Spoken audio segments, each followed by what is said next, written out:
Looking forward. Let's have fun. So, looks as though we are live. Hello, hello. I'm Brian Tomlinson, head of content at Staffbase, and just wanted to welcome everyone to our Ask the Expert series. I'm joined today by the wonderful Susan Griffin from South Shore Health. Susan, you want to say a quick hello to everyone? I think you're up in the New England area, right?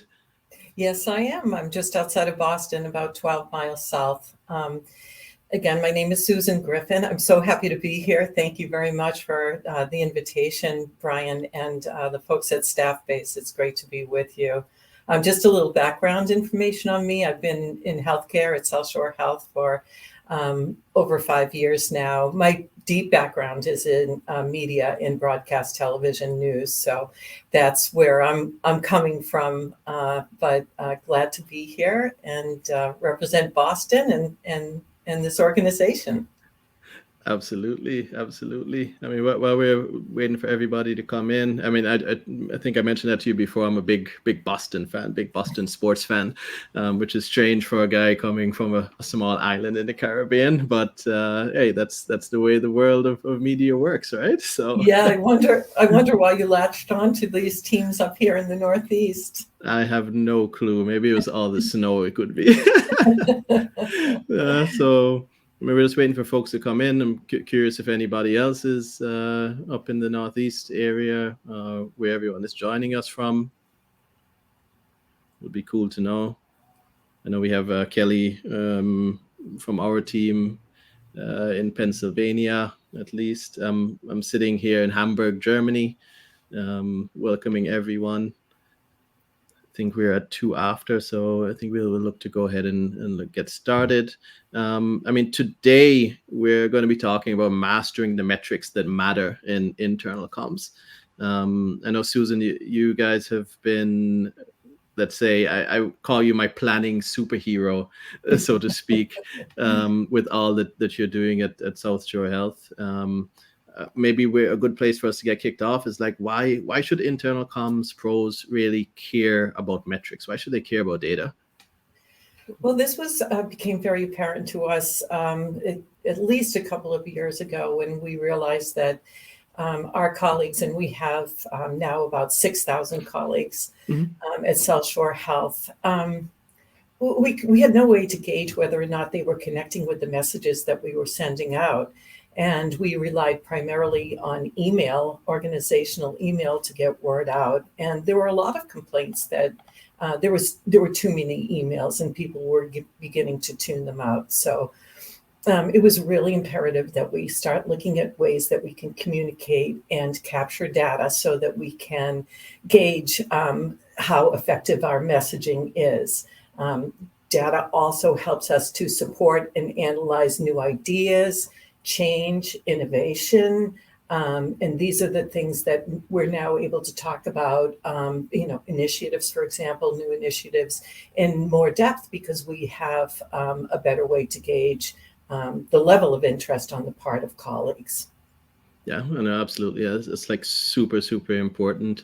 I mean, how are you measuring now, though? Like, so what are some of the approaches that you and the team are taking to measure? And maybe just to give everyone a little bit of a background as well in terms of what was like before you could really measure. Would be curious, like, what that looks like for you. Yeah.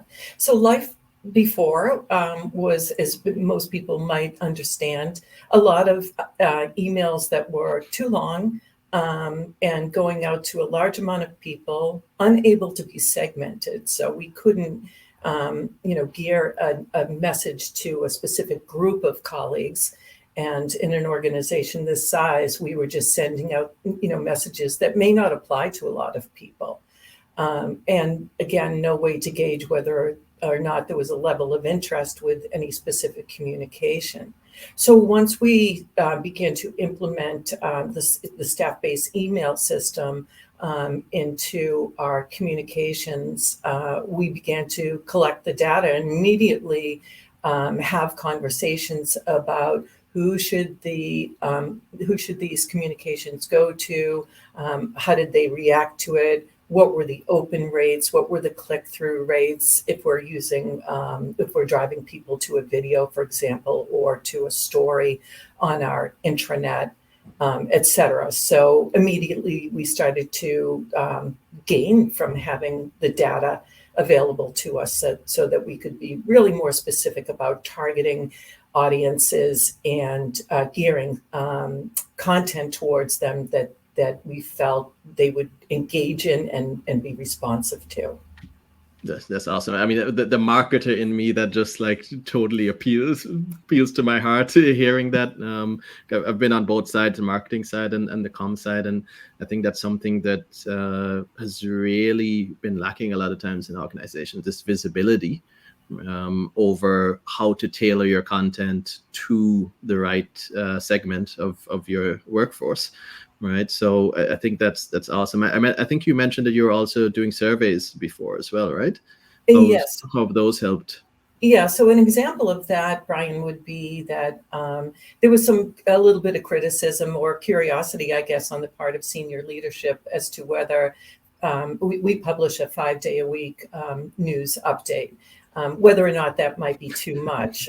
So we took the opportunity over the summer to back up a little bit and produce the newsletter 3 days a week. And then when we went back using the polling tool that we have available to us, we asked colleagues in September, I believe it was, or late September, how did you feel about going to 3 days a week rather than 5? And we found that they preferred 5 days a week. So that was good feedback for us.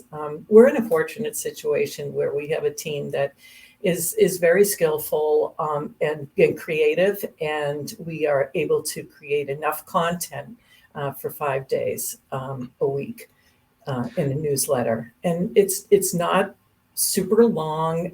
The way it works is it's blurbs with a lead story of the day and then some supplemental stories. And that all drives to either, again, a video or information on our portal that people can get more detail on. So I commend the staff here for being able to keep up with being able to supply a lot of content and a lot of great content on a regular basis. Yeah, I think a lot of IC pros are probably watching this right now and being like, "What? 5 days a week? Like how did that even happen?" Right? I mean, I find it awesome. Like, I think it would be people would love to probably know like what that's like. You know, how is the planning for that? Because I think it's something where most people are very hesitant to do that sort of volume of communication, so I'd definitely love to dig a little bit deeper into that in terms of the cadence of that newsletter and how you see the metrics working there as well. Sure. So that's very hard to comprehend when you first start out, because you don't know what the newsletter or what's going to be presented to you in terms of feedback right away. So it takes a while. It's like building a social channel. It takes a while to build your audience. It takes a while for people to get engaged. So you need to give yourself a little bit of time for that all to sort of flourish and to unfold.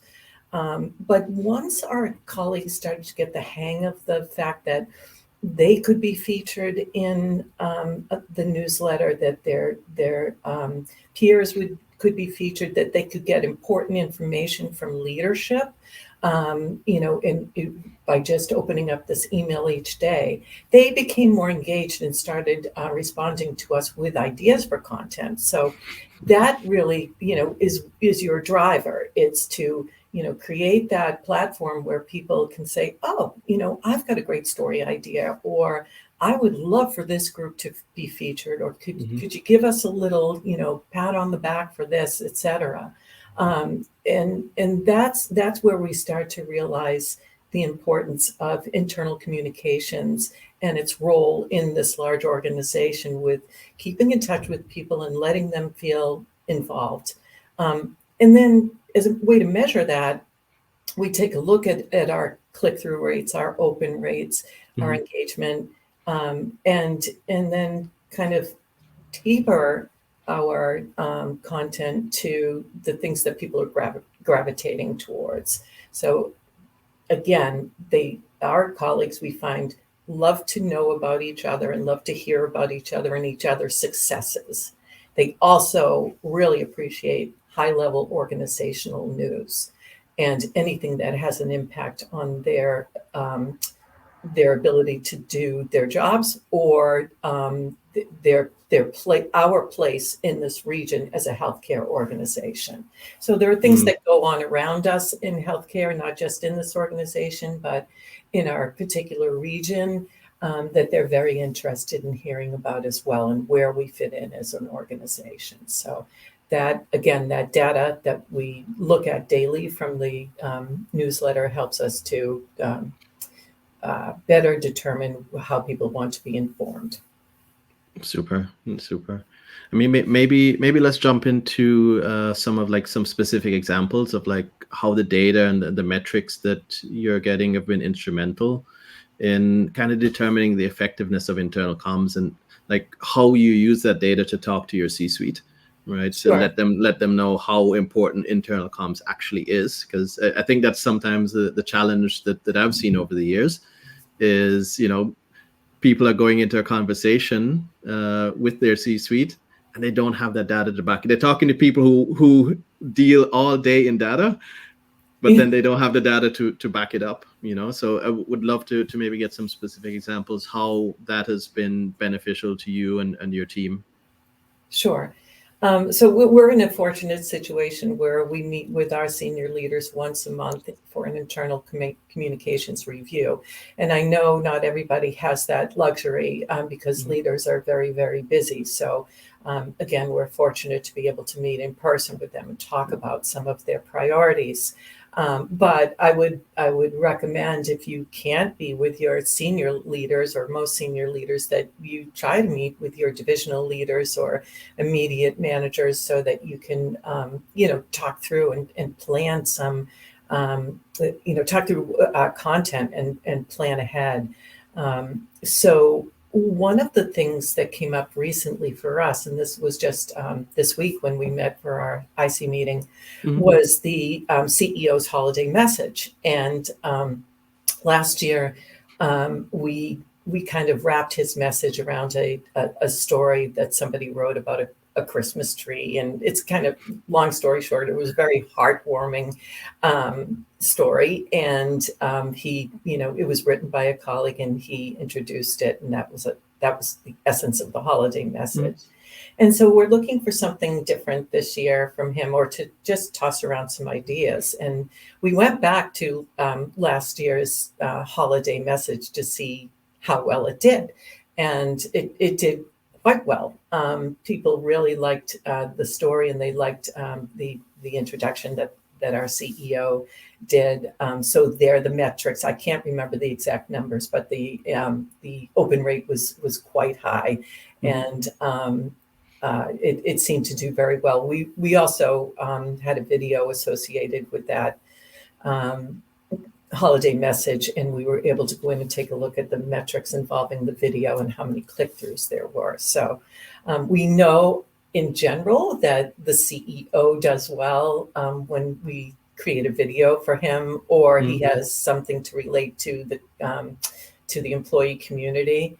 And we know that his message this year will probably do well based on the metrics, but we'll be looking to find a different way to approach it this time around.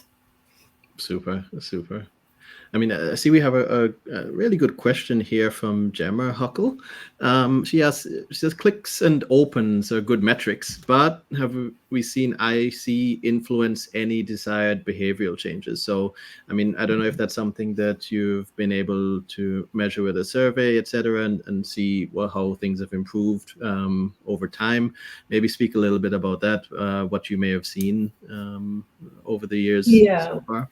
Yeah, I think that's a really interesting question, because I'm not quite sure that we're there yet where we can gauge people's sentiments and behavior per se. I mean, I think we can get close, and the way that we would do that, of course, is to solicit people's opinions on things. We have been using our survey to gauge it, because we're in somewhat still of the early stages of using this platform, to gauge how people feel about the cadence of the information that we send and the types of information that we send. But changing behavior is really something that is a challenge. There are avenues I could see where we could gauge people's behavior. This question is really thought-provoking, actually. We're through working with, for example, employee engagement, which is a separate division here, and creating a survey that would get to some of the sentiments that people are feeling, et cetera, would be a really, really cool idea. A lot of that we do with an outside vendor.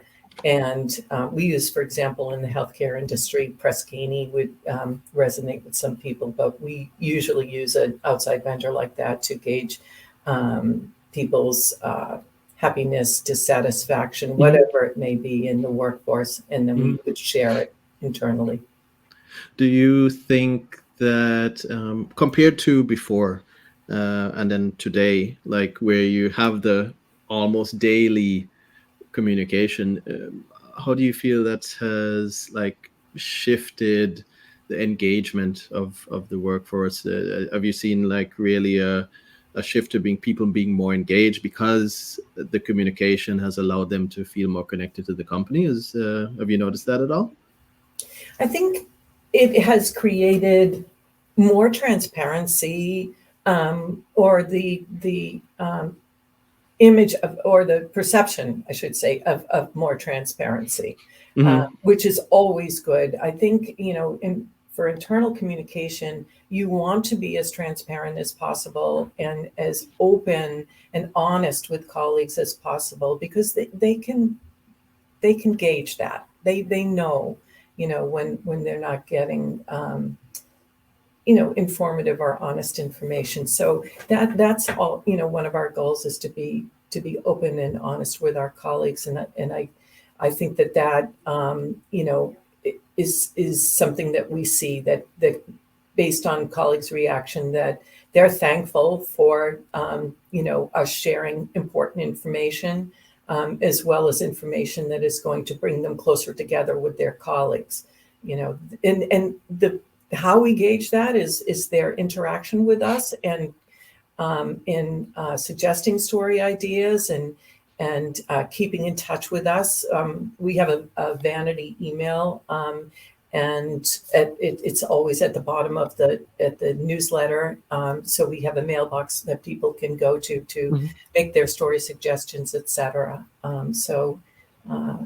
Feeling free to be able to put ideas forth in terms of relating stories, or things that we may not have tapped into that they're interested in hearing about, is what these communications tools provide us. Yeah, no, that's super. What about in terms of your messaging? I know that how are you looking into the numbers and then kind of deciding like which messaging should take precedence, maybe what format you should send a certain message in, if it's a video, etc. Have you been able to use the data that's there at all to kind of tailor your messaging a bit more? Yeah, so we know that, and I'm sure most people in the audience will understand that video messaging is so important. So we lean on that quite a bit. That makes a story come to life.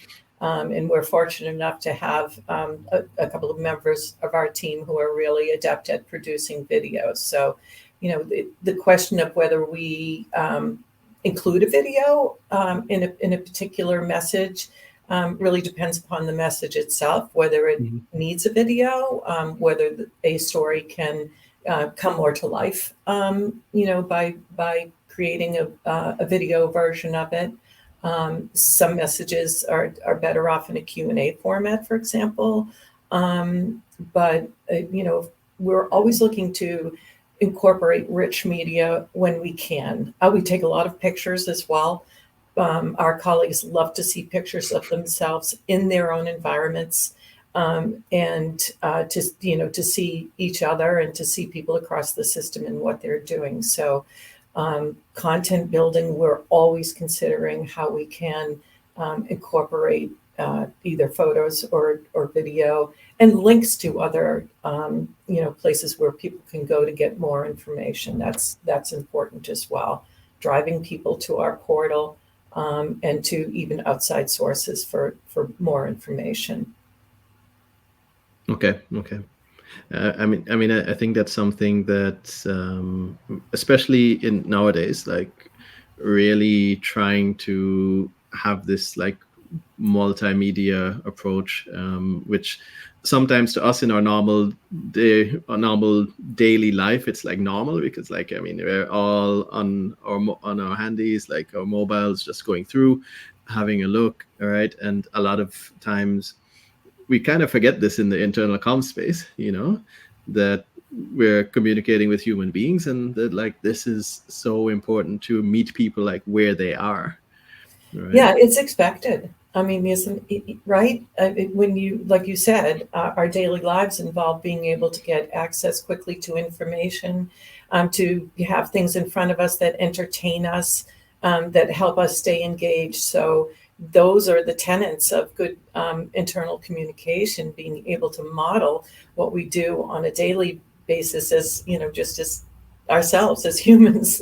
It's what we come to know and to expect. So it's really important that we strive to be at that level where people are seeing information, they can digest it quickly, they can be entertained by it if that's appropriate, or they can get just what they need in a short blurb or a bullet in our newsletter, for example, and then dive into more detailed information if they want to. So that's definitely something to keep in mind when folks are building their content, for sure. Yeah, absolutely. I think that's the big thing, is like everything starts at the human level, right? Yes. And you kind of go from there. Yeah, that's so true. Right. I think we have another good question from Tyler. He asks, over the course of a quarter or a year, or the long term in general, what metrics are you tracking to evaluate the success of your internal communications and the work that your team's doing? Well, we're fortunate to be at the point now where we can do some year-over-year metrics or month-over-month metrics that are meaningful. So we've been working on this platform now for about 18 months, maybe a little bit longer. So it's, going back to what I had said earlier, it does take a while to start to build out your platform and to be able to measure metrics that are meaningful in terms of, where you started and where you're at now. And when we meet with senior leaders on a monthly basis, we're now able to say, these are the numbers compared to last month. And here are the reasons why we think there was a dip in the numbers, or here are the reasons why we think there was an increase in the numbers because of this story. This story in particular resonated with folks. We had an opportunity to take some pictures of some newborn babies. They were actually preemies. During Halloween, so they had these little costumes, and we took pictures of the staff and the little babies, and put that on the newsletter, and it ran for a couple of days. And you can imagine the reaction we got from that. It was high engagement, people loved it, etc. So that's just one small example of a story that we could point to that kind of shifted the metrics of a particular month of data. Or did we slide a little bit, and why might that have happened? People may not have engaged with, certain content the way we thought they might engage with it. And those are kind of things to sort of keep in the back of your head and rethink the next time they come up, if it's an annual thing or going forward. So being able to capture, to to come to this point where we can start comparing month over month or year over year is really important. Yep. Yeah. No, I think that's the big thing. Also for you, Tyler, like when you're implementing a platform like that, it's really a journey. It is. Yeah. Because it's a bit like when you get an Aura ring, right? Like you put it on, and like the first week, yeah, super. But it's after you get into it and you have that historical data where it really starts to become valuable, right? Yes. I think we'll jump on because we're getting some more questions. Tyler, also, before I get to Corinne's question, Tyler asked if there are any specific metrics that if you're looking at in terms of opens, total reach, engagement. Is there anything specific that you're looking at over that long term? I think the open rates are really important to us because we want to know how people are taking that journey from the blurb in the newsletter to diving into more detailed information or going to that video to watch.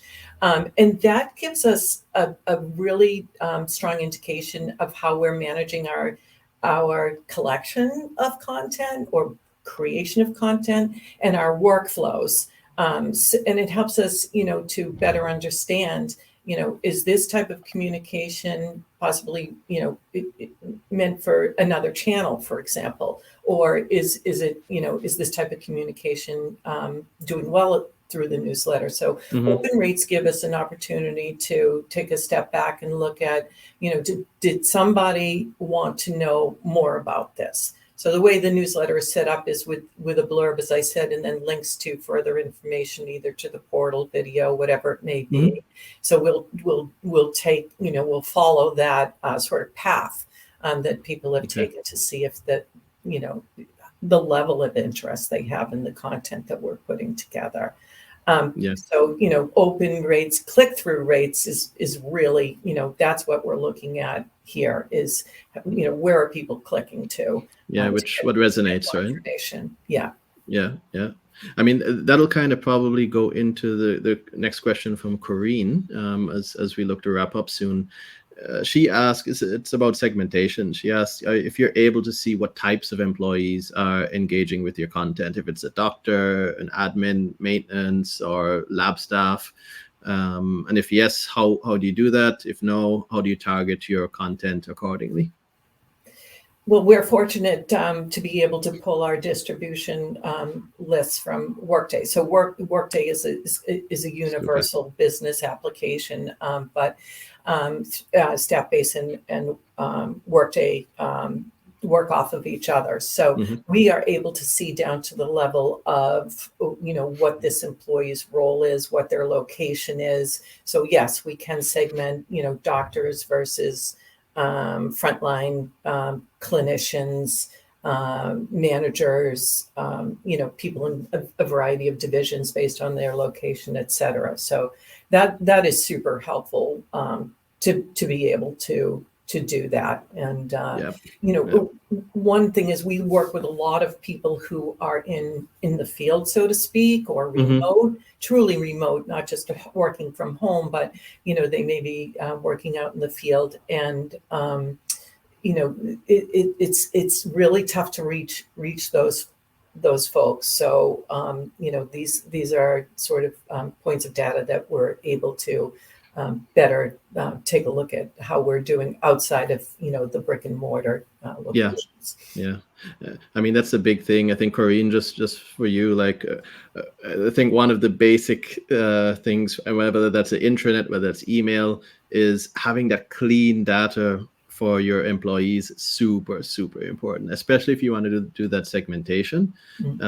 That's so important because that's what's going to allow you to target your content accordingly and be able to really know what's resonating with that specific area, whether it be a department or a certain persona or so. And that's a little bit the beauty of being able to have this data and these metrics behind of it. But I know we're coming close on time here. We want to respect everyone's time that we have. We do our 30 minutes. If everyone wants to continue the conversation on metrics, definitely join us on December 13th. We're having a virtual webinar about Lead, Integrate, Communicate, a Comms Leader's Guide to Intranet Excellence. The link is here in the chat. We'll be sure to leave it afterwards as well. Feel free to reach out to Susan or myself on LinkedIn. We're happy to take more questions and, of course, meet more IC pros, of course. Always happy for that. Susan, it's been awesome and really amazing talking to you today. Just your wealth of knowledge and everything you're doing at South Shore Health. Super engaging. Thanks to everyone who joined us here today and for your questions. I think that's what we love, like really always send in the questions so we can really have more of a conversation. We do these for you to make sure we give value to the comms community. Many thanks for joining us and wishing you all the best for the rest of the day then. Thank you. Yeah. Thanks so much. Thanks so much, Susan. And